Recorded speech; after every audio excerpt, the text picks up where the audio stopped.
Hello மக்களே, நான் உங்கள் பிகே. இந்த வீட்டில் ஒரு செம்ம ஸ்பெஷலான இடத்துக்கு தான் போக போகிறோம். எங்கே பார்த்தாலும் ஃபாரினர்ஸ், ஸ்னோ மவுண்டைன், புதுவிதமான கல்ச்சர் எல்லாமே ஒரே இடத்துல. இது நம்ம இந்தியாவோட ஒன் ஆஃப் த ட்ரீம் டெஸ்டினேஷனான தரம்ஷாலா. ஸோ வீடியோவை ஸ்கிப் பண்ணாமல் ஃபுல்லாக பாருங்கள். ட்ராவல் வீடியோ பிடிக்குன்னா நம்ம ஐடியா ஒரு சின்ன ஃபாலோ பண்ணிக்கோங்க. என்னோட சேர்ந்து எக்ஸ்ப்ளோர் பண்ண வாங்க போகலாம். முதல் நாளே நம்ம மெக்லாட்கன்ஸ்லேருந்து எக்ஸ்ப்ளோர் பண்ணுறது ஸ்டார்ட் பண்ண போகிறோம். பஸ் ஜர்னி பண்ணும்போது எனக்கு ஒரு செம்ம சர்ப்ரைஸ் காத்துட்டு இருந்துச்சு. விண்டோ வழியாக வெளியே பார்த்தா ஸ்னோக்கு அப்படி ஹிமாலயாஸ். ஒரு அட்டகாசமான வியூ. ஸ்டேக்கு நம்ம சூஸ் பண்ணுறது தான் த்ரில்லோமேனியா ஹாஸ்டல். ஜஸ்ட் 300க்கு க்ளீனான ரூம்.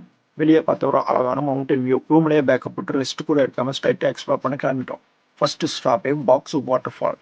இதுலேருந்து வர வாட்டர் பார்த்தீங்கன்னா ஸ்னோலேருந்து வரனால எவ்வளோ கிறிஸ்டல் கிளியராக இருக்கு பாருங்க. ஃபால்ஸை பார்த்த உடனே நம்ம ஷாருக்கான் போஸ்டன் ஞாபகத்துக்கு வருது. அடுத்து நம்ம போகிற இடம் தான் லலைலாமா டெம்பிள்.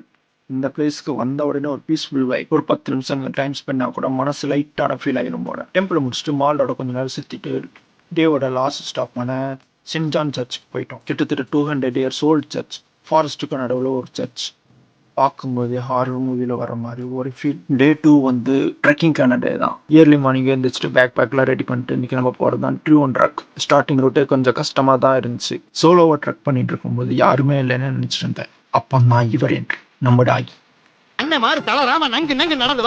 மேலே என்னை கூட்டிட்டு போவார் நினைச்சா லாஸ்ட்ல என்ன விட்டு போட்டு போயிட்டாரு. ஆல்ஃப் மவுண்டைன் கிராஸ் வந்ததுக்கு அப்புறம் ஒரு போர்டில் தமிழ் லெட்டர்ஸ் பார்த்தேன். அண்ட் இவ்வளோ ஹைட்டான இடத்துல தமிழை பார்க்கும்போது ஒரு சின்ன ஹாப்பினஸ் தான். மேலே போக போக ஃபுல்லாக ஸ்னோ, சின்ன சின்ன வாட்டர் ஃபால், ஸ்லிப்பரியான பாத்ஸ், ஒவ்வொரு ஸ்டெப்பும் சேலஞ்ச் தான். ஃபைனலாக ஒரு வழியாக டாப் ரீச் ஆகிட்டோம். மேலிருந்து பார்த்தா ஹிமாலய வியூஸ், அதை வேர்ட்ஸில் எக்ஸ்பிளைன் பண்ணவே முடியாது. அந்த மூமெண்ட்டுக்கு தான் இவ்வளோ கஷ்டம். எல்லாமே ஒர்த்து. வியூவை என்ஜாய் பண்ணிட்டு இருக்கும்போது திரும்பி பார்த்து நம்ம டாகி மறுபடியும் என்னை தேடி வந்துட்டார். 2 பேரும் சேர்ந்து கொஞ்ச நேரம் ஃபோட்டோ, ஸ்னோவில் கொஞ்ச நேரம் விளையாண்டுட்டு ஃபன் பண்ணிட்டு இருந்தோம்.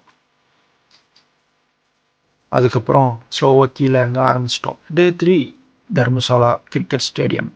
என்ட்ரி டிக்கெட் வெறும் 30 ரூபா தான். ஆனால் உள்ளுக்குள்ளே போய் நமக்கு கிடைக்கிற வியூவுக்கு ப்ரைஸே சொல்ல முடியாது. ஒரு பக்கம் கிரிக்கெட் ஸ்டேடியம், நீர் பக்கம் ஸ்னோக்கு அப்புறம் மவுண்டைன்ஸ். அந்த அட்மாஸ்பியரை ரசிக்கணும். ஒரு செம்ம எக்ஸ்பீரியன்ஸ். இதோட நம்ம தர்மசாலாவோட ஜேர்னி முடிஞ்சுது. 3 நாளாக நிறைய பிளேஸை பார்த்தோம். ஆனால் அதோட நிறைய மெமரிஸும் கலெக்ட் பண்ணோம். நேச்சர், பீஸ், ட்ரெக்கிங், கல்ச்சர் எல்லாமே ஒரே பிளேஸில் எக்ஸ்பீரியன்ஸும் பண்ணோம். தர்மசாலா கண்டிப்பாக ஒவ்வொருத்தரோட பக்கெட் லிஸ்ட் நிற்க வேண்டிய ஒன்று தான். நெக்ஸ்ட் ட்ரிப் ஒரு நல்ல பிளேஸ் உங்களை சந்திக்கும் வரை. Until then, bye bye, signing off Vicky.